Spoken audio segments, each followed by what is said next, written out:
This is KTN News.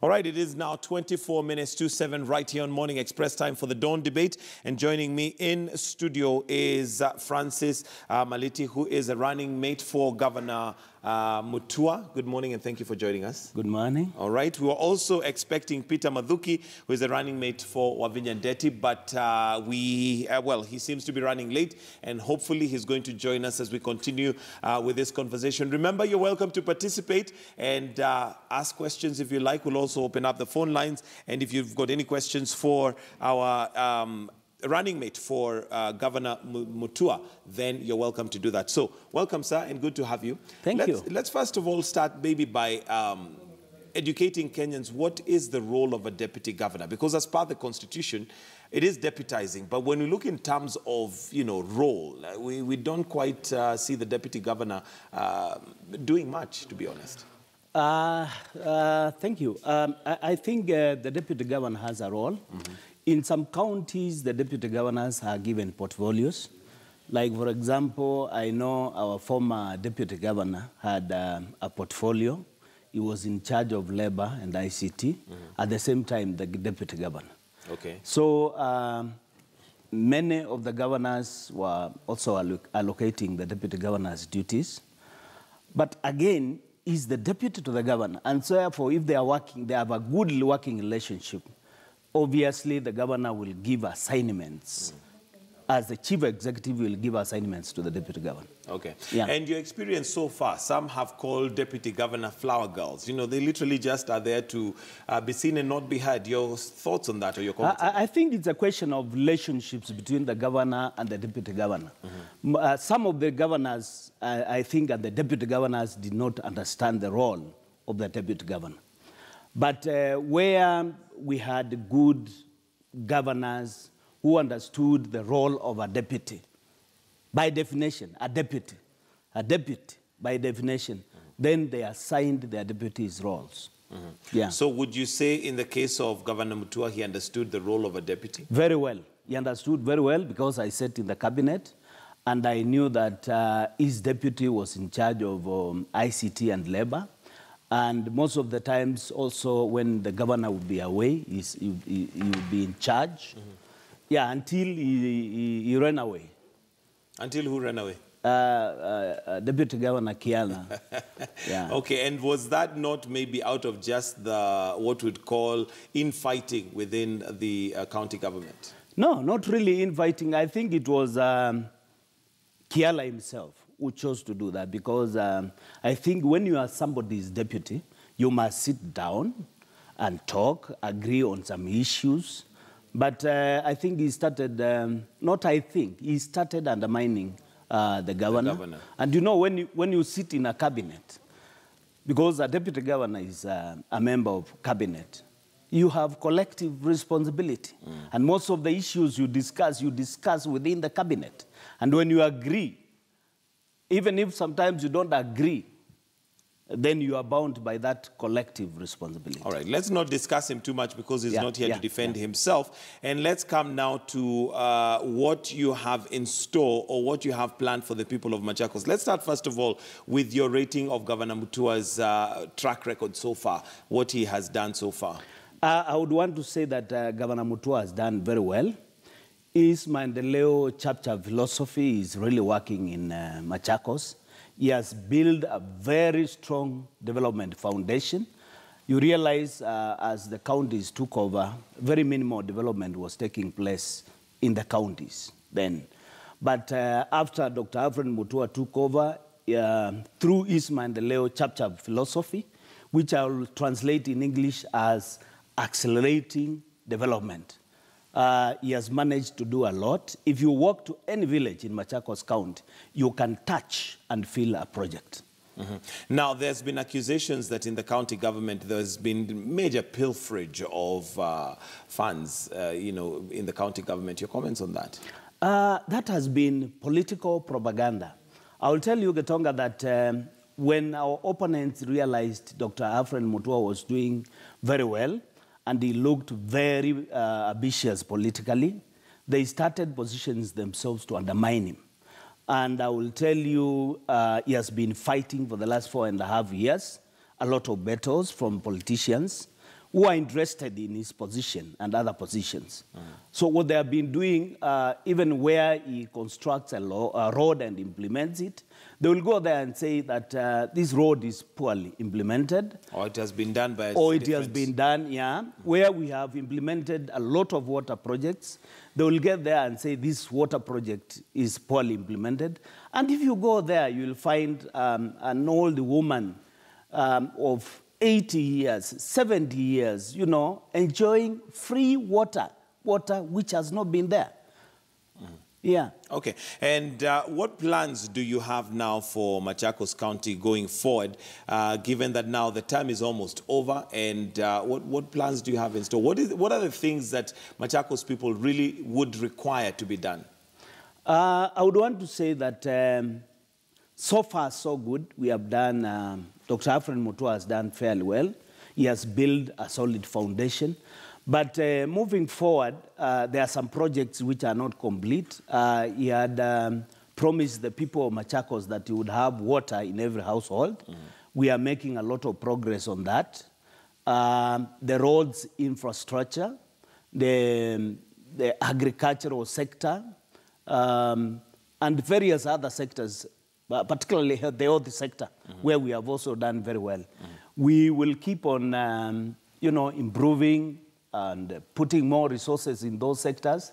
And I'm sure if Dr. Alfred, and I know he'll be re-elected, is re-elected, by the end of 5 years, Machakos will be ahead. Machakos will be a beacon of development in this country. Okay. One of the issues that Machakos suffers greatly, and 5 years honestly would have been a good time to have that sorted out, is water. Yes. What has been done so far in regards to water? Yes, there has been, well, boreholes dug here and there, but the residents of Machakos still are suffering a lot of lack of water. And water is such a basic commodity. Yes. I will tell you, Getoga, that development is not an event, it's a process. And I was the first minister for water in Machakos County.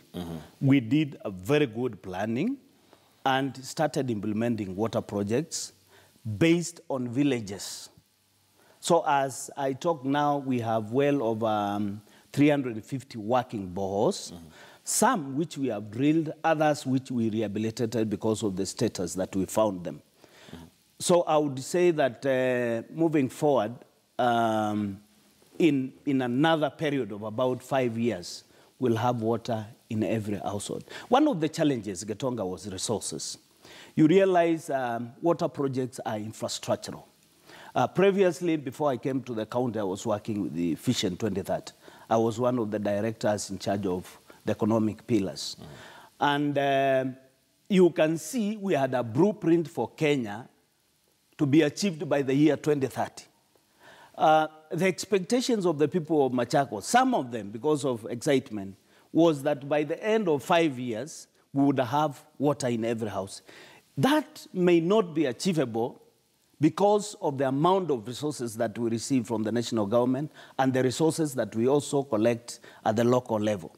And you realize also, we have a challenge, and you have heard governors complaining. The resources that are disbursed from the national government to the county governments, I don't know what happens. They are slowed.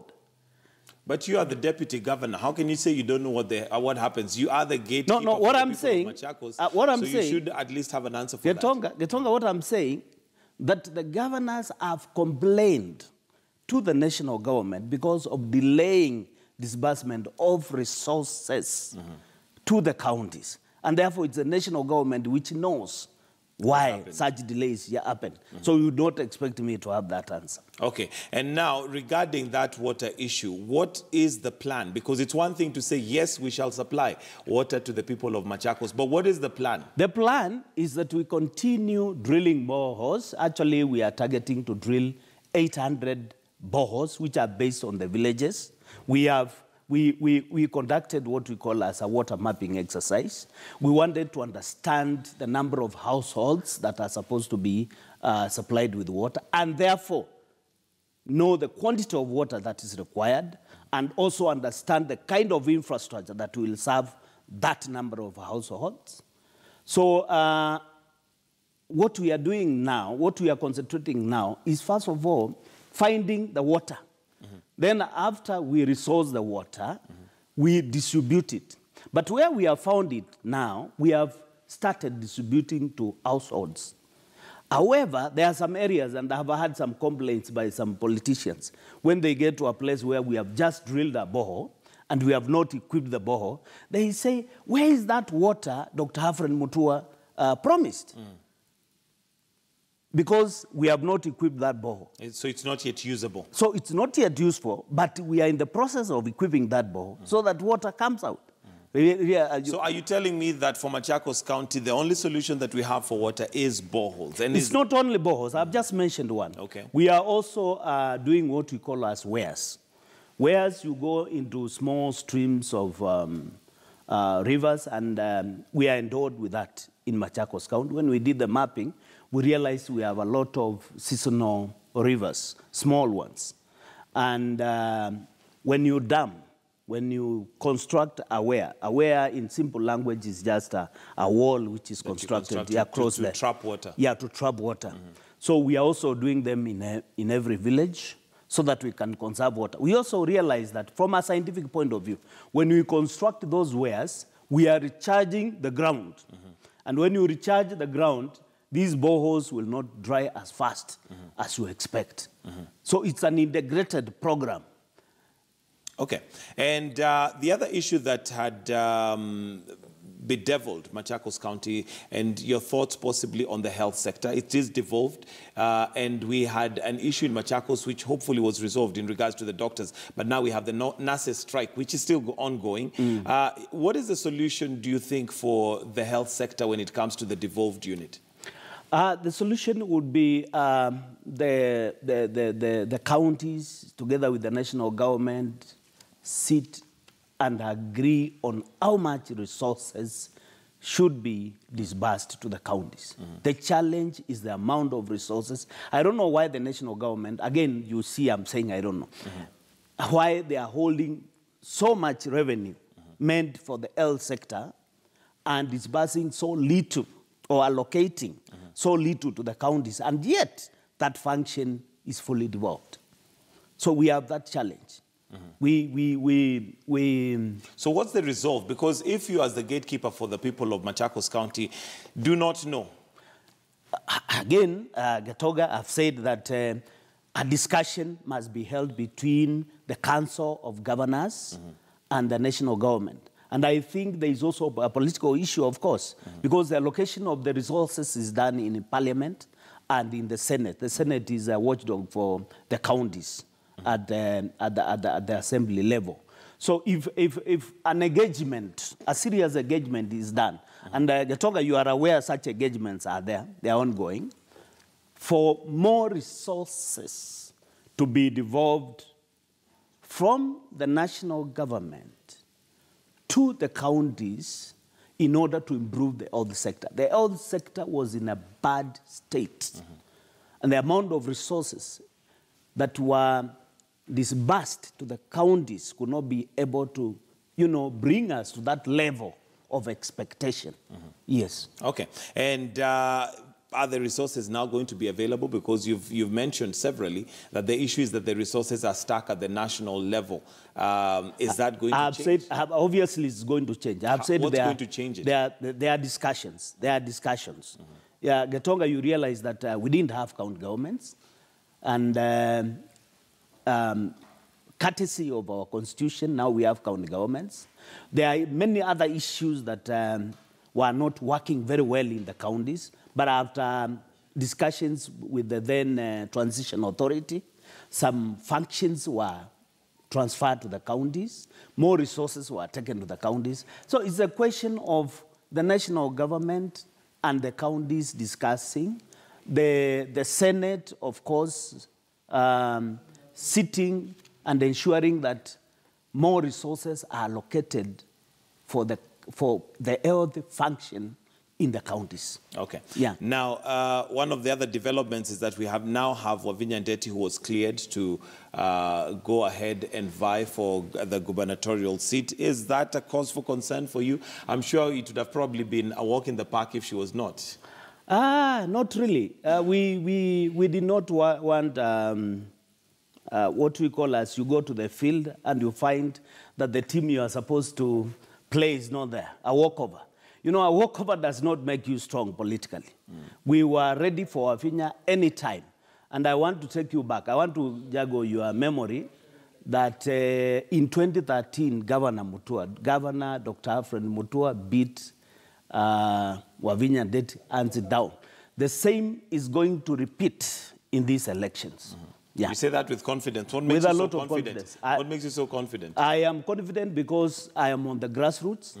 That is where I work. And what I know is that the NASA brigade in Machakos is trying to create a euphoria that Wavinya can ride on. Remember, Wavinya was a member of CCU. And then she realized you cannot be able to do very well when she's vying for the governorship of Machakos through CCU. She wanted to ride actually on Kalonzo Musyoka, who is one of the running mate for, not one of them, who is a running mate for NASA. Yeah, for NASA. So she chose to move to Wiper so that she can ride on that wave of NASA. So she's not a strong candidate at all, as far as we are concerned. We are talking to the 190. We are with the 190. If you go there, because they can touch promises, they can touch projects. They can see projects. They are already benefiting. Okay. If you ask them, they will tell them, these people, Wavinya is just coming with the promises. We already have Dr. Alfred Mutua, who is already implementing the projects. We are already benefiting from the projects. But when we listen to her, she's just giving promises. Okay. And I guess that's what politicians do. But we have 46 days to go, and the decision will be made by the people. As we wind up, what is it that you are promising the people of Machakos? Not Governor Alfred Mutua, but yourself, as the running mate for the governor. What is it that you promise the people of Machakos? I want to promise the people of Machakos a very efficient government, a government which is responsive to mwananchi, a government that is going to ensure that the limited resources that we get are utilized properly for the benefit of the people of Machakos. As the principal deputy for the governor, obviously, I understand one of my roles would be to be, of course, in charge of the public service. It follows. So I will make that service very efficient. I will focus a lot, and I've discussed with the governor on training of staff so that they can be more responsive to the citizens of Machakos County. All right. Yeah. Thank you very much, Francis Maliti, who is a running mate for Governor Alfred Mutua. And, well, we're wishing you all the best. It's unfortunate we didn't get Peter Mathuki to get into studio for one reason or the other, but that was the plan. And, well, we're wishing you all the best. I think he feared facing me. He knows who I am. And I think he cannot take me on. That's why he chose to be away. To be away. So... Yeah, but I hope in the future he'll choose to come. Because this is not the first time. We had another radio show where he also did not turn up. And he was supposed to show. And he was supposed to show. Well, we can't comment on that because we don't know why he didn't come. But anyway, if he's listening or if you're watching or anybody can get the message to him, Peter Mathuki, we're expecting you here. And given another chance, I'm sure you'd be willing to come back. I will come back. I will come back. I will come back. You'll come back. Including another person. All right. Yeah. We definitely will hold you to that. And that's where we wind up our dawn debate this morning. But do stay with us right here on Morning Express. Today's Thursday. When we come back, we've got some news updates for you, but also the state of the nation. And today we'd like to talk about political tolerance as we get closer to the election. We only have 46 days to go. And, of course, as you would expect, it is fever pitch high campaign time. But with that, sometimes comes rhetoric and things that possibly hopefully would throw us into a mode where it could get violent, and we want to avoid that by all costs. So that's what we're going to be discussing right here on Morning Express. As we take a break, we're going to take a look at Kenyatta Avenue traffic, which seems to be flowing pretty well. And yes, if we can have it on the screen now, Kenyatta Avenue traffic, that's the roundabout right there. As you can see, it is heavy, but it is flowing. We are taking a break right here on Morning Express. When we come back, we've got some news updates for you, then get into the discussion on state of the nation. Do stay with us.